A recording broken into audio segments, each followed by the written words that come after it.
What is going on, you guys? Welcome back to the channel. If you are new here, welcome. Hello. If you've been here before, what's up? Welcome back. As y'all can see, today we're getting into the very first episode or segment of the Pretty Single series, you guys. And I thought, what better way to introduce this single series than to let you all in on my single journey, right? So as y'all can see by the title of this video, I'm going to be discussing the truth, the God honest truth about why I'm single, and yeah, just kind of where that leaves me as we get on this road, right? Could definitely just say, you know, the generic Christian answer, like, oh, you know, I'm single because this is where God has me. He has me in this single season. Praise the Lord, hallelujah, we can all go home, right? Now, while that is a piece of it, that's partially true. Like, God does have me in this singleness. There are layers to singleness, if that makes sense. So like, the longer I've sat in my singleness, the more I've seen why I needed to be single, right? And I wasn't always this way. I was a serial dater, y'all. Like, I was never single. And I mean that with my whole entire heart. Like, from about the age of 13 or 14 until about 24, 25-ish, your girl she had a boyfriend, she had a man, she had a situationship, she had a fling, she had something going on. I was never ever single, as single as I am now. The single that I am now, anybody in the world can pick up my phone and go through it. You're not gonna see anything. Like, I don't have no sneaky links, no boos, no bays, like nobody hitting my line like that. I'm single. Okay, you gotta say it 4 times so they know it's real. Like, single, right? But back in the day, like, I was either always in a relationship, always in a situationship, you know, back and forth with the ex. You know, I've been the crazy ex. I've been the favorite ex that he just can't get over. I've been the side chick.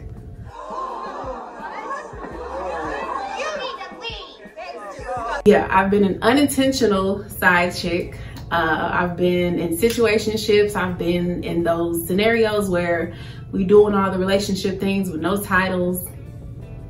I've been everything under the sun in the relationship realm but a wife.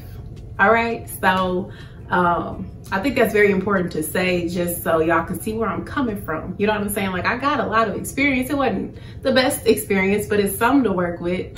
And it just kind of makes me more excited about my singleness and one day my marriage, right? If y'all weren't boy crazy like me, or girl crazy, if you're a guy watching this, you're probably thinking like, why was she so boy crazy to where she always had a man for like 10 years? Well, I'm so glad you virtually asked me that, because growing up, I was the fat child. I was the fat girl. I was the butterball baby girl. You know what I'm saying? Like, I grew up very chubby, very fat, and y'all know back in the day what came with that. Maybe even to this day, but like, the bullying was real. I got made fun of by friends, by the guys in school. Always getting picked over for my skinny friends, never being the preferred person. I was the duff, the whatever, fat friend, whatever they call it. You know, I was that. So that left my self-esteem plummeted to the ground and just left me with mad insecurities, right? Because I'm just like, man, the way I look is, you know, it's having me out here getting laughed at. It didn't feel good. Like, I never really showed it. I was always funny and stuff and kind of quiet, but it really hurt my feelings, y'all. So, but then there was a shift, and this is where the boy craziness kind of came in for me, at least. So I grew up being the fat girl getting picked on, and then there was like a shift, like mid-high school, I would say, to where my body weight redistributed. All right, follow me. My body weight redistributed. So I went from being the fat girl, chubby girl, butterball getting picked on, to being now what society deems as one of the most desirable body types. And I mean this as humbly as I can. It's just real. So I went from being made fun of for always being in a size, you know, 12, 14 pants even in high school, to now a size 12, 14 pants being the most average size, the BBL culture, like everybody loves thick thighs, like all that, you know what I'm saying? And so when that switch happened, it happened with guys too. So they went from making fun of me to being all about me. Like anywhere I went, I got attention for my body, whereas the same body that I carried my whole life used to get me made fun of. So it did something to me, you know what I'm saying? Like it kind of, I was immature, so I didn't know how to handle the attention once that switch came, if that makes sense. If y'all following me? Yeah, so I hope that makes sense. Like I went from being bullied for my body to wherever I went, I could get the attention of a man with my body. And I didn't know how to navigate that. I can admit that. I was just like, man, this is awesome. Like the very thing that used to make me cry now can get me whoever I want. It's not a flex, y'all. Like Lord, I wish I had a time machine. But no, for real, like it's not a flex at all. I'm just being real. So that partially contributed heavily to why I was just dating crazy. And also I grew up in a pretty strict household where boys weren't allowed, boys weren't discussed, boys weren't entertained, none of that. And I'm rebellious by nature. I was a very rebellious teen. And so it made me very curious to explore on my own and sneak and all this stuff. So all that contributed to why I was just always up under somebody's little son, okay? So I was never single. I just got into relationship after relationship over and over and over. Somebody break up with me, cool, guess what? Miss one, next 15, one coming. But yeah, that's kind of how I operated, and what it did was accrued a lot of damage, y'all. So the way society will have you think you're getting over somebody or healing, that ain't it. It's just not it, right? All you're doing is digging a deeper hole, right? So if you have a heartbreak, right, and you think you're just gonna skip over that heartbreak and get with the next person, all you're doing is dragging that heartache into your next relationship, along with all your trust issues, communication issues, or whatever else you didn't deal with during that time before you got with your boo, right? So I did that over and over and over and over again, but I didn't feel it because I was distracted. Like getting with different people kept me distracted. I was suppressing my unhealedness, let's just call it that. I was suppressing whatever heartbreak and stuff was going on, so much so that when I finally got into my singleness, like my single season, I realized that I had never healed from this guy I dated way back when. I'm not gonna get into it yet, but dude broke my heart so bad. It took me 7 years to get over him. Seven years. And I didn't know that until I sat in my singleness and I kept readdressing or like trying to get to the root cause of certain like trust issues and insecurities. And I was like, you know what? It was that relationship right there that did it. Couldn't say the dude's name. Like I was really in shambles over dude, you know what I'm saying? And I'll tell a story. I'll tell a story time one day.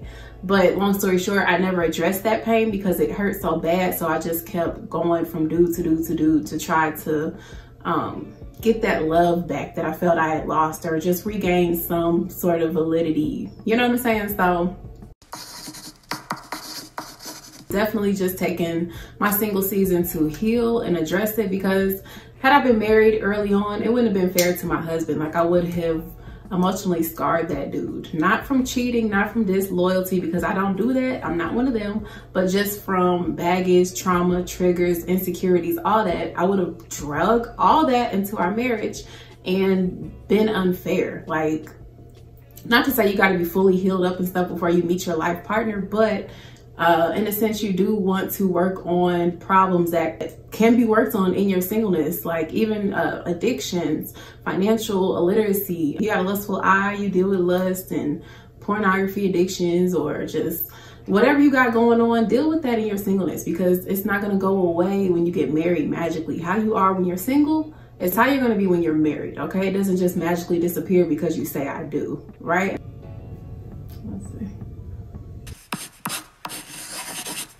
Along with like the emotional damage and stuff, like I still struggle to this day to get close to people. I struggle with trust issues. I struggle with letting people in, but I very much so crave intimacy and to give and receive love, like real bad, real bad. It's just, I got these blockages that occurred as a result of me just seeking love and validation and attention from all the wrong places so early on in life, and experiencing some deep hurt that left very deep scars, you know, so I'm taking this time to heal from that. I thank God for the people in my life because it is a struggle. Like, I struggle with getting close to people. I self-sabotage relationships. I just block people out, and I don't try. It's just, this is all I know. But, you know, like I said, thankfully with the aid of God and the supportive group of people, I'm working through that. So that is what God is showing me. So I'm addressing stuff that I'm able to see front and center now so that I'm not surprised in marriage. Because whatever is going on in your singleness, it only amplifies with your life partner. It ain't going away. You know what I'm saying? My singleness is really giving me time to reflect on why I chose those type of men, why I dated them, why I put up with very disrespectful situations that I could never even fathom myself being in present day. But also addressing like that emptiness that was going on with me and allowing God to come in and do his thing so that I don't ever fall for that type of man again, choose that type of man again, and God forbid, marry that type of man, or just, you know. All right, on top of that, y'all, singleness is lit. Like, I know society has people crying and boo-hooing and thinking singleness is mad, depressing, but like, on a serious note, I love having my free time. My time is my time. I don't have to answer to anybody. I can get up and go as I please, go and come, travel, go this, go there. You know what I'm saying? My time is my time. My finances are mine. I'm not sharing my finances with nobody right now. And also, like, here's the thing, God has purpose for every season of our life. If we were only meant to be experiencing happiness or joy because we're married or got a life partner, God would have made us be born with them, like attached at the hip. You know what I'm saying? But since we were born alone, that leads me to believe that God has purpose and a fruitful life that can be experienced in singleness. And that's what I'm experiencing right now. Like, I'm able to walk in my purpose and do what God is calling me to do in this season. When it shifts and I'm married with my boo, I'm gonna have a different purpose, or I'm gonna just have different stuff going on. You know what I'm saying? But every season is meant to be beneficial and fruitful. Now, if you're bed hopping, pop locking, and thought tropping and all that stuff, you're probably gonna be miserable because you're trying to seek some void within you, and you wasting your singleness versus getting out there and seeing what God has you to do. And you're gonna be so fulfilled with your purpose. And, you know, if you got a good support group, family, friends who love you, you're not gonna really feel that missing piece. You know what I'm saying? If that makes sense. Like, I don't feel like I'm missing anything right now. I'm open to my bae when he comes, like my purpose partner, but I'm not out here just like, I could have a man today if I wanted. If I wanted to go get me a little boyfriend, a little boy toy, something like that, I could have it. It's not hard in 2022 to do. However, why would I go and distract myself and get myself off my path? Like, if he ain't God sent, if we ain't purpose partners, if we ain't doing life together, if it's not about kingdom business, I don't want it. You know what I'm saying? Like, everybody I dated in my past, they were distractions. They delayed me from my path and got me off my path to what I'm supposed to be doing. Like, what I'm doing now, I'm super fulfilled. Like, I feel like I'm walking in my purpose. I wake up every day and know that God has purpose for my life, not attached to a man. So when bae comes, we gonna have kingdom business, we're gonna have marital business to take care of. But I'm not married yet, so I don't have no business just shacking up, racking up, like I said, pop locking and thotting and bed hopping. You know what I'm saying? Like, I don't have any reason to do that right now. So singleness is definitely beneficial. So take your singleness to address these things so that when you walk into your marriage, you can walk in the best version of yourself that you can give to your partner, because they deserve that, and vice versa, you know. So other than that, y'all, it's a lot. Like, it's a lot. I hope this some way made sense, because I know I just threw a lot at y'all, but maybe I'll do a part 2, or we could do a Q&A. Leave y'all questions below or message me on Instagram. And other than that, y'all, just really wanted to briefly touch on why I'm single from my perspective, and I will see y'all again real soon. Real soon. All right, peace. Like, share, comment, and subscribe. Bye.